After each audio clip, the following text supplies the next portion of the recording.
संसार का सबसे बुरा रोग, क्या कहेंगे लोग। आज की कहानी भी इसी कथन पर आधारित है। अल्मोड़ा गांव के एक छोटे से घर में मुकेश और उसका बेटा रहते थे।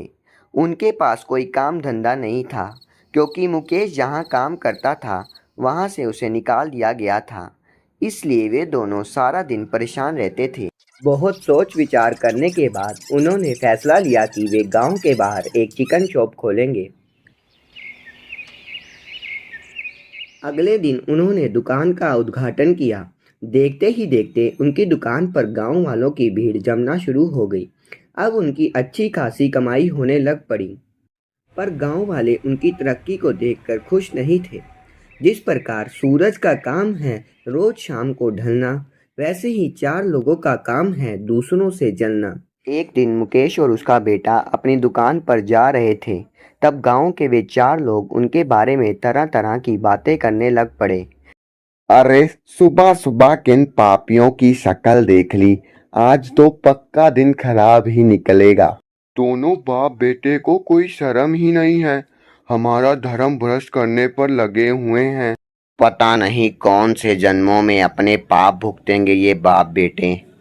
अरे छोड़ो भी, तुम भी किन नीच जाति के लोगों की बात करने लग पड़े। इतना सब सुनने के बाद वे शर्मिंदा होकर अपने घर वापस लौट गए।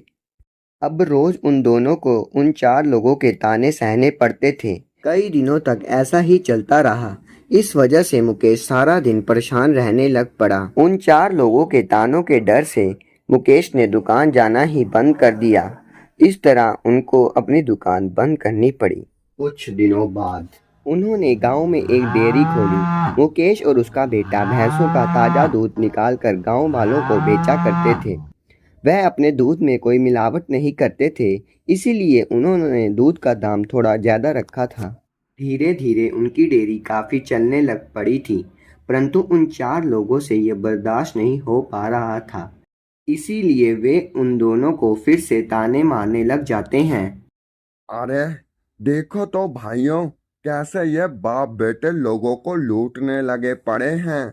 ये साले 1 किलो दूध 100 रुपए में बेच रहे हैं। थोड़ा सा तो रहम खाओ मुकेश भाई, भगवान को क्या मुंह दिखाओगे ऊपर जाकर। वे दोनों इन चार लोगों की बातों में आकर दूध का दाम कम कर देते हैं।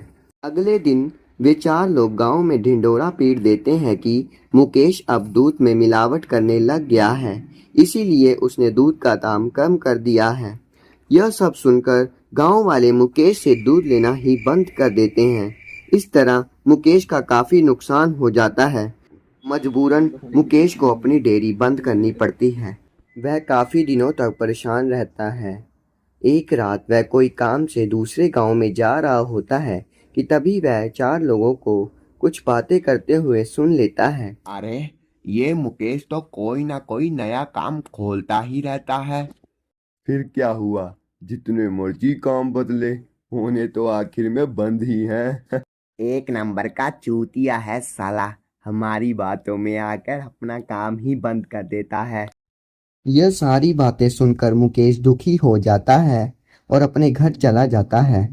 वह घर आकर अपने बेटे से कहता है, बेटा, जिन लोगों के तानों से हम डर रहे थे वही हमारे दुश्मन निकले। हम सोचते थे कि ये लोग हमारी भलाई के लिए बोलते हैं, मगर इन्हीं लोगों ने हमारी पीठ के पीछे छुरा घोंपा है।